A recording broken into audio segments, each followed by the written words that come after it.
Adventures of Uncle Jimmy, a Warner Brothers radio production starring William Farnum. Original story and direction by Edward Lynn.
Happy Mrs. Jedson, who learned from Dr. North that Rosalind was well enough to have her whole family come in and visit with her on Sunday.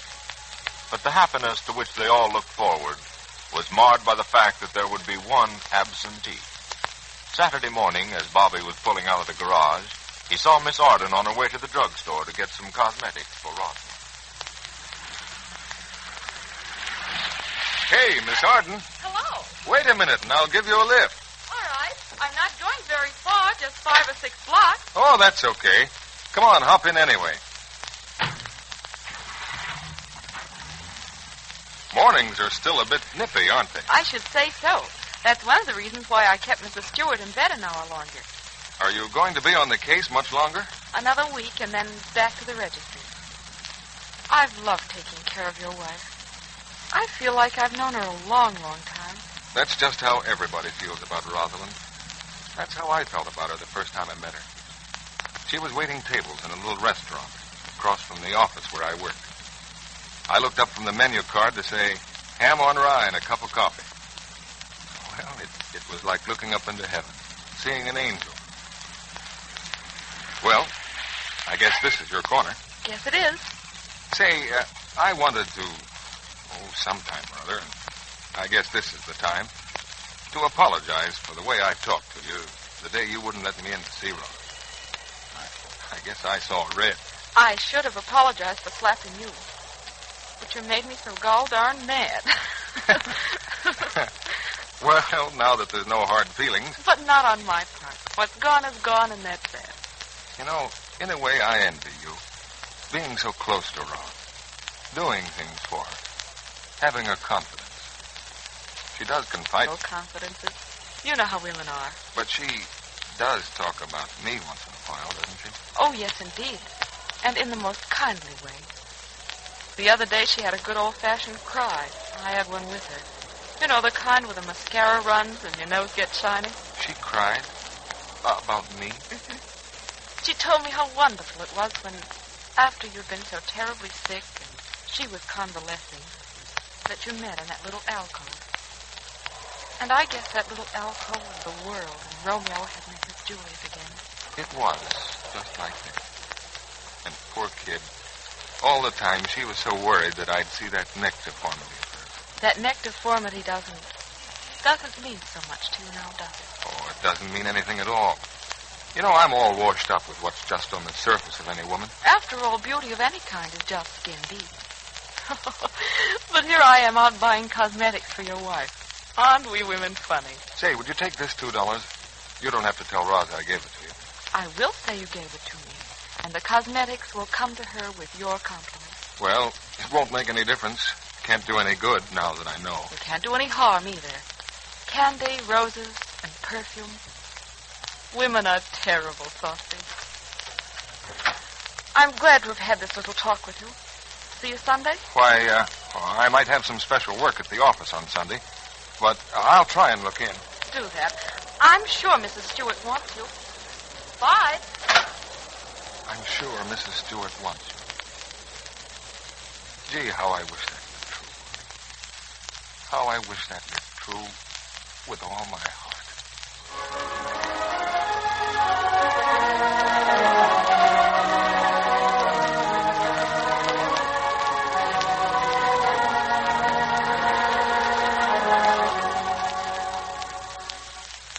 Now, look, Uncle Jimmy. Ain't I got a right to be proud of that cake? Well, I'll say you have, Mrs. Judson. Shucks, that cake isn't good at all, unless it's cut and served with ice cream. Now listen, Johnny, you just scoot right out of this kitchen. We've got work to do. Why don't you go over to our house and help Mom? Just because she sent me over here to help Mrs. Judson. Now, that's just fine. I got a big mess of dishes to be washed, and they're all stacked in the sink. And, Johnny, you know this kitchen as well as I do. Say, that's no fun. You were sent over here by Mother to be helpful, weren't you? Johnny, you don't want to be coaxed, do you? Well, just what are you doing to help, Uncle Jimmy? Me? Well, somebody has to boss the job, you know, and, well, I've been elected. I think you just appointed yourself. Huh? Gosh, I wish I could do that. Oh, Jimmy always got to come back, that Johnny. And a snappy one, too. I love the young'un, though, with all his force. I can hear every word you say. Mrs. Judson, won't Dustin be thrilled? Hope so. Now, I've got the cake all frosted. You know, Bobby met Miss Arden yesterday. Gave her a lift to the drugstore. I know all about that. She came back feeling mighty blue. Said it certainly was a pity that a couple as young as Bobby and Rosalind had to be split up before they even had a chance to rightfully have a roof over their heads they could call their own. Well, you know, somehow I feel, well, it's purely a hunch, of course, that sometime, somewhere, their destinies lie together. She's part of him, and he's part of her. I've been wondering just how she's going about getting her divorce. Foolish for people to have to wait a year. Well, I suggested to Mr. Stewart that we send her to Reno. Think a case like this warrants it. Their marriage, for the time at least, is over. And their love, too. Well, I wouldn't say that. Many things that look dead are just sleeping. Taste the potato salad, will you, Mrs. Judson? Why, Dorothy, I think it has a mighty nice taste. Of course, for myself, I'd like just a pinch more salt. Well, here goes. A pinch. Dorothy, do you think you'd like to be a cook? Well, that all depends. I wouldn't want to cook for a living, but someday when I have my home in Well, I'm glad you're getting a head start.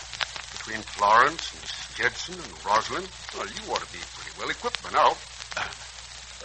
Does Frankie like your cooking?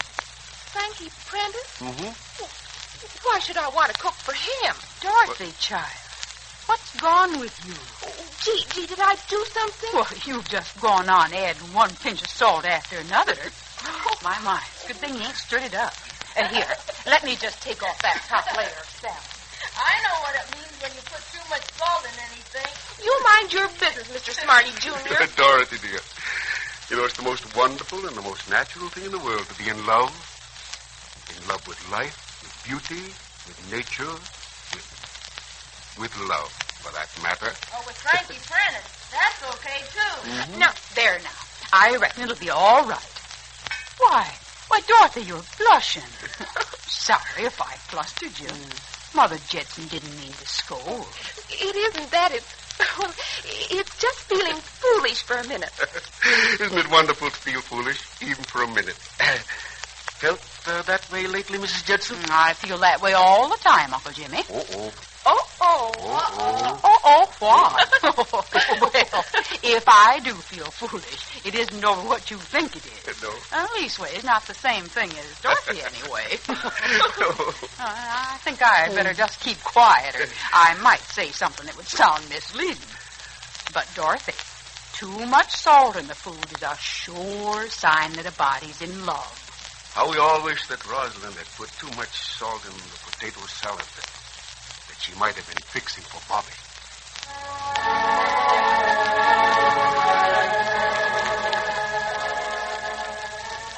Pardon? Well, you can certainly be proud of your patient. Oh, you mean Mrs. Jetson's patient. Well, give credit where credit is due. Oh, Rosalind, dear, we're all proud of you. If I should say so. Thanks so much. My, it's wonderful being allowed to act like a human being again for a change. Johnny, are you being treated all right? I guess Dorothy could stand another dish of ice cream. Speak for yourself, Johnny. Mrs. Jensen, that cake tastes like more. More potato salad? Oh, Uncle Jimmy, will you help Johnny? With pleasure. Johnny, your plate, please. Uh-huh. There you are. Where? Oh, Florence, don't you think Bobby will look in, even for a few minutes? Oh, Uncle Jimmy, I've been hoping against hope. But I guess the boy would feel so uncomfortable that it may be for the best. Mm-hmm. So many things lately have been for the best. Or we've made them so. Oh, that's the back doorbell. I'll get it. No, I'll get it. Can't imagine who it is on Sunday. Be right back. Well, Rosalind, I think it's just about time that this sudden invasion of relatives departed. I'm so happy. I wish you didn't have to leave for hours. No, we're not going to wait until you get all worn out. Enough is enough for one day. Oh, please don't go yet. Oh, well, another 5 minutes. That'll give Master Johnny time to... Oh, Uncle Jimmy, don't say another helping of anything. Sure, I knew you'd all be against me. All except Sister Rosalind. Come over here, Johnny. Let's take a little look at that tummy of yours. Good heavens, you'll be looking like Humpty Dumpty in a minute. He will. Flowers for Mrs. Robert Stewart. Well, Here you are, Mrs. Stewart. You open the box, Uncle Jimmy. My, but it's long. Now, is this going to be a surprise? Don't suppose it's old J.D. Brenner? Well, it could be anything these days. Miracles still happen. I don't believe it. Such beautiful satin ribbon. My. Oh, American Beauty roses. Uncle Jimmy, they're gorgeous. Lovely. Just look at the size of them. Beautiful, simply beautiful. But who are they from? Do you want me to break the seal on the envelope? Oh, please do. Oh, I'm just that anxious. Go ahead, Uncle Jimmy. Oh, I guess you better read the card, Rosalind. Red roses for you. Signed, Bobby.